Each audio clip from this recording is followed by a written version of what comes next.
Selamat malam pemirsa, Anda menyaksikan Breaking News TV One. Kematian Brigadir Yosua Huta Barat menemui titik terang. Petang tadi baru saja Kapolri Jenderal Listio Sigit Prabowo membeberkan fakta terbaru. Irjen Pol Verdi Sambo ditetapkan sebagai tersangka. Bahkan yang mencengangkan Irjen Verdi Sambo ini tadi dijelaskan oleh Kapolri, ia dianggap menyuruh melakukan, mengeksekusi Brigadir Yosua dan juga membuat skenario sedemikian rupa sehingga kesannya ada baku tembak. Padahal skenario awal dan yang sekarang sudah jauh bergeser. Ya, ini kemudian bisa terungkap karena kan pengakuan dari Baradae, bahkan Irjen Pol Verdi Sambo dikenakan pasal 340 junto pasal 55 dan juga 56 mengenai pembunuhan berencana. Kita dengarkan terlebih dahulu bagaimana kemudian konferensi pers yang digelar oleh Kapolri Jenderal Listio Sigit Prabowo berikut ini untuk Anda. Tim Sus telah mendapatkan titik terang dengan melakukan proses-proses penanganan dan pemeriksaan secara saintifik dengan melibatkan kedokteran forensik, olah TKP, dengan melibatkan tim puslapor untuk menguji balistik, mengetahui perkenaan alur dan tembakan, pendalaman terhadap CCTV dan handphone oleh puslapor, biometrik identification oleh Pusinafis serta tindakan lain yang tentunya bersifat ilmiah. Dan juga kami menemukan persesuaian dalam pemeriksaan yang telah kita lakukan terhadap saksi-saksi yang berada di TKP, termasuk saksi-saksi lain yang terkait, juga saudara RE, saudara RR, saudara KM, saudara AR, dan saudara P dan saudara FS. Ditemukan perkembangan baru bahwa tidak ditemukan, saya ulangi, tidak ditemukan fakta peristiwa tembak-menembak seperti yang dilaporkan.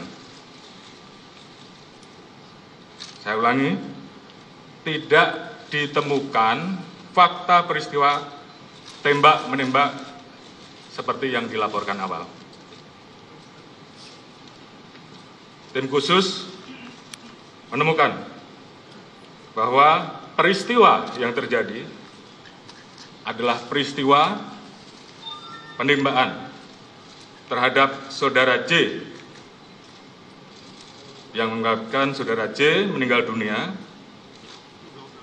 yang dilakukan oleh saudara RE atas perintah saudara FS.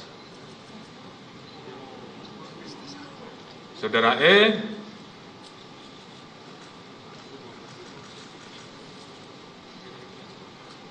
telah mengajukan GC dan saat ini itu juga yang membuat peristiwa ini menjadi semakin terang. Kemudian untuk membuat seolah-olah telah terjadi tembak-menembak, saudara FS melakukan penembakan dengan senjata milik saudara J ke dinding berkali-kali untuk membuat kesan seolah telah terjadi tembak-menembak. Terkait apakah saudara FS menyuruh ataupun terlibat langsung dalam penembakan, saat ini tim terus melakukan pendalaman terhadap saksi-saksi dan pihak-pihak yang terkait. Kemarin kita telah tetapkan 3 orang tersangka, yaitu saudara RE, saudara RR, dan saudara KM. Tadi pagi dilaksanakan gelar perkara dan tim sus. Berarti saat ini sudah ada 4 orang yang ditetapkan menjadi tersangka. Baradae, kemudian Bribka Ricky Rizal atau RR, selanjutnya KM, dan juga Irjen Verdi Sambo. Ya, sementara itu dari 25 anggota Polri yang diperiksa dengan adanya dugaan pelanggaran etik maupun juga adanya dugaan pelanggaran pidana kini naik menjadi 31 anggota Polri. Dari mulai Bintara hingga ke perwira tinggi, paling tidak tercatat ada 3 anggota Polri berpangkat perwira tinggi yang kemudian kini diperiksa oleh Irsus dan juga tim sus. Kalau begitu masih banyak pertanyaan mengenai hal ini meskipun sudah menuju ke titik terang. Apa motif dibalik pembunuhan ini? Karena sudah disampaikan bahwa ini adalah merupakan kasus pembunuhan terhadap Brigadir J. Langsung saja kalau gitu kita akan bahas dengan sejumlah narasumber kami. Sudah ada Pak Kamarudin Simanjuntak, pengacara keluarga Brigadir J. Selamat malam, Bang. Boleh digunakan mikrofonnya, Bang. Mikrofonnya boleh dipakai, Bang. Dipakai ya. Selamat malam juga kepada seluruh pemirsa TV One dimanapun berada saat ini. Oke, dan juga sudah ada Bu Irma Huta Barat dari Civil Society Indonesia. Selamat malam. Selamat malam. Luar biasa, dan juga sudah hadir juga ada Pak Luhut Pagaribuan, dosen Fakultas Hukum Universitas Indonesia. Selamat malam, Pak. Selamat malam. Kami juga menghadirkan Ketua Komnas HAM, Bapak Ahmad Taufan Damanik. Selamat malam, Pak Ahmad Taufan. Selamat malam. Kemudian Kuasa Hukum dari Baradae, Bapak Muhammad Burhanuddin. Assalamualaikum, selamat malam, Pak. Selamat malam buat semuanya. Baik, melalui sambungan Zoom kami juga menghadirkan Edwin Partogi, Wakil Ketua LPSK. Nanti kami coba akan sapa bergabung bersama dengan LPSK, tapi kita langsung menuju ke Bapak Kamarudin Simanjuntak, Kuasa Hukum dari keluarga Brigadir J. Bagaimana respon Anda atas penetapan tersangka terhadap Irjen Verdi Sambo yang petang tadi disampaikan langsung oleh Kapolri Jenderal Listio Sigit Prabowo? Pak Kamarudin. Baik, tadi siang sebelum diumumkan tersangka, saya didatangi oleh beberapa televisi menanyakan siapa seharusnya tersangka. Maka karena saya lihat ada keraguan-raguan terus di pihak Barreskrim Polri, maka saya umumkan lebih dulu. Harusnya tersangka itu adalah Verdi Sambo. Itu terulang ketika 2011 karena ada keraguan di polisi, di KPK sama di Jaksa menetapkan tersangka. Saya juga umumkan dulu di LC yang tersangka itu adalah Angelina Sonda. Maka saya dibully oleh Rusi Tompul dulu. Nah ini terulang lagi 11 tahun kemudian kan begitu. Tetapi begitu saya umumkan tadi siang jam 12 barulah resmi diumumkan oleh Bapak Kapolri. Ini kan juga begitu. hasil dari penyidikan dari tim sus juga, Bang. Betul. Sebenarnya tanpa disidik pun pada tanggal 8 Juli 2022 sudah harus tersangka.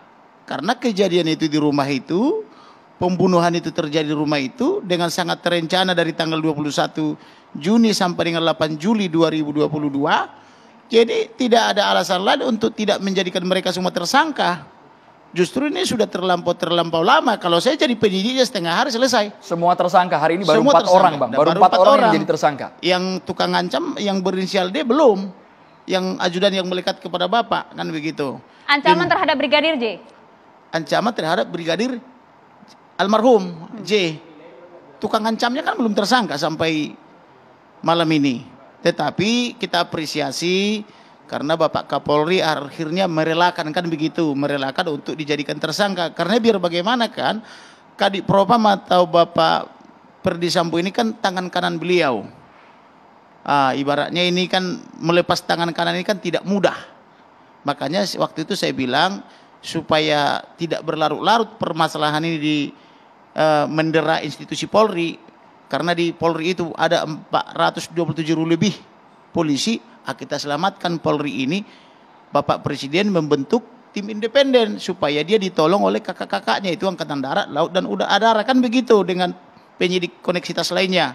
Sehingga mereka tidak terlampau lama seperti ini, kan jadi persepsi masyarakat akan jadi lain. Dan polisi itu terlalu babak belur. Di sisi lain juga saya juga sedang menguji pasal 1 ayat 3 Undang-Undang 45, betul nggak Indonesia negara hukum. Jadi Tapi saya kan Bang Kamarudin, tanpa harus melibatkan pihak eksternal, Kapolri hari ini membuktikan bahwa transparansi, akuntabel, tidak menutup-nutupi, akhirnya terkuak. Bahkan perannya pun disebutkan, peran Verdi Sambo. Betul, tetapi ini kan terlalu lama sehingga menyita perhatian semua mak-mak di seluruh tanah air, sehingga menyita uang mereka harusnya buat beli susu dan beli telur, dipakai buat beli kuota, kan begitu. Kan jadi korban kan anak-anak. Kan begitu. Jadi saya itu kalau jalan ke mal-mal atau ke kampung-kampung, ibu-ibu itu suka peluk saya. Pak, saya ikuti loh sampai 3-4 jam.